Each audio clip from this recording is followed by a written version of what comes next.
पार्थ, इस सृष्टि के प्राणियों को मृत्यु के पश्चात अपने अपने कर्मों के अनुसार पहले तो उन्हें परलोक में जाकर कुछ समय बिताना होता है, जहां वो पिछले जन्मों में किए हुए पुण्य कर्मों अथवा पाप कर्मों का फल भोगते हैं।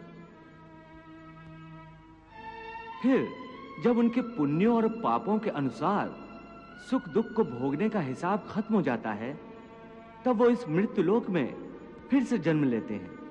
इस मृत्यु लोक को कर्म लोक भी कहा जाता है, क्योंकि इसी लोक में प्राणी को वो कर्म करने का अधिकार है जिससे उसकी प्रारब्ध बनती है। हे केशव, हमारी धरती को मृत्युलोक क्यों कहा जाता है? क्योंकि हे अर्जुन, केवल इसी धरती पर ही प्राणी जन्म और मृत्यु की पीड़ा सहते हैं।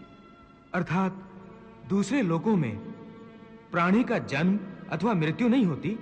नहीं अर्जुन, उन लोकों में प्राणी का न जन्म होता है और न मृत्यु, क्योंकि मैंने तुम्हें पहले ही बताया था कि मृत्यु केवल इस शरीर की होती है, आत्मा की नहीं। आत्मा तो न जन्म लेती है और न मरती है।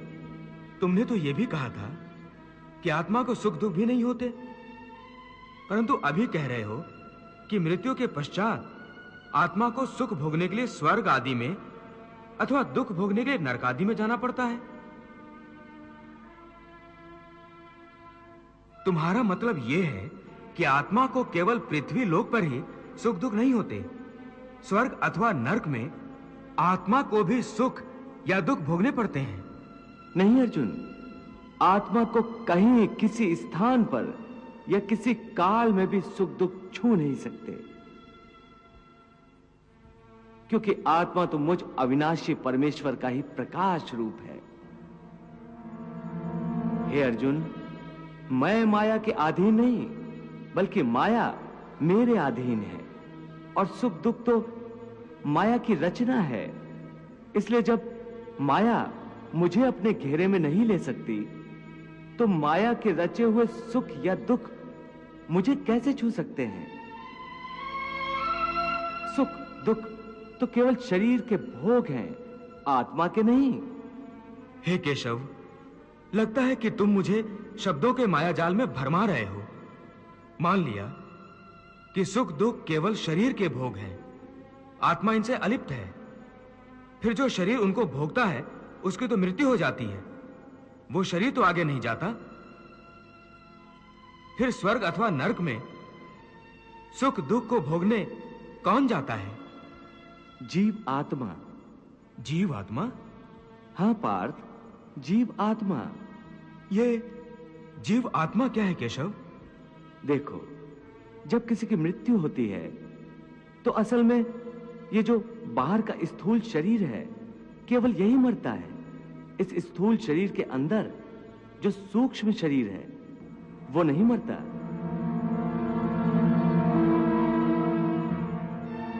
वो सूक्ष्म शरीर आत्मा के प्रकाश को अपने साथ लिए मृत्यु लोक से निकलकर दूसरे लोकों को चला जाता है।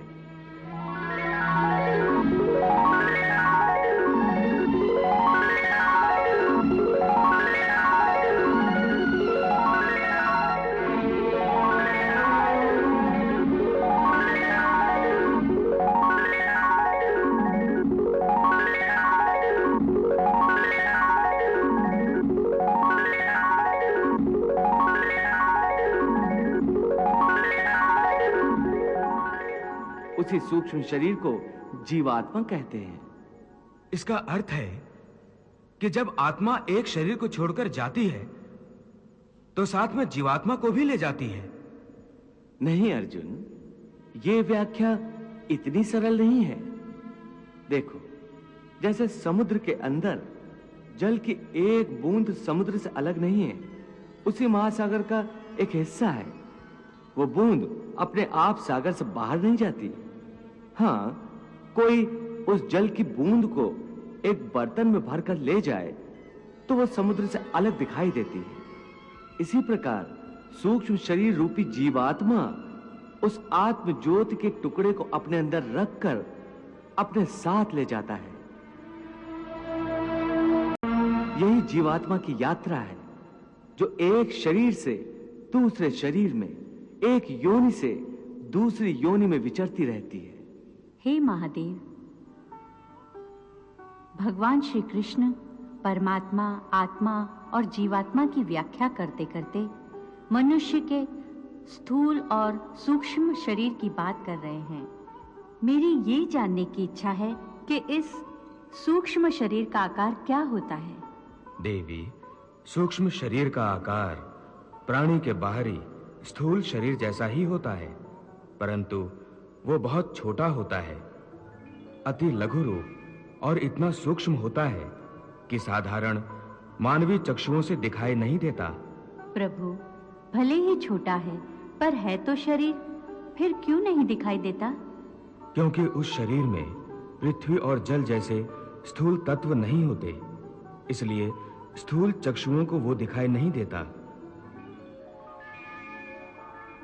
देवी, भगवान की इस महाविशाल सृष्टि में भिन्न-भिन्न लोकों में रहने वाले जीवों के शरीर भिन्न-भिन्न तत्वों से बने होते हैं। भगवान, मानव शरीर 5 तत्वों से बना है, परंतु उसके अंदर सूक्ष्म शरीर एक ही होता है? नहीं देवी, उस स्थूल शरीर के अंदर भिन्न-भिन्न स्तर पर 5 शरीर होते हैं। पहला, अन्नमय कोश, जो बाहर का स्थूल शरीर है, जिसे देखा जा सकता है। दूसरा, प्राणमय कोश, यहां से सूक्ष्म शरीर आरंभ होता है, जिसे देखा नहीं जा सकता। यह प्राण शक्ति का केंद्र होता है। तीसरा, मनोमय कोश, यह शरीर प्राणमय कोश से भी अधिक सूक्ष्म होता है।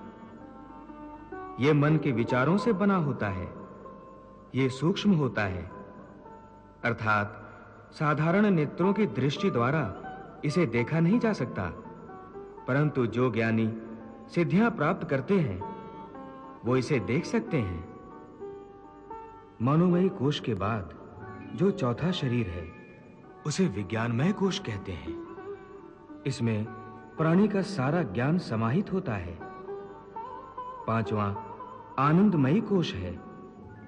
यह शरीर अति सूक्ष्म है, इसी में आत्मा का निवास है। परंतु इन शरीरों में से कौन सा कोश अथवा कौन सा शरीर जीव आत्मा के साथ जाता है? देवी, मृत्यु के पश्चात जीवात्मा मनोमय कोश को धारण करके आगे जाता है। इस सूक्ष्म शरीर में उसके साथ पुराने जन्म के संस्कार, उसकी भली बुरी वृत्तियां, उसके पापों और पुण्य के हिसाब इस प्रकार उसके साथ जाते हैं जैसे वायु अपने साथ फूलों की सुगंध ले जाती है।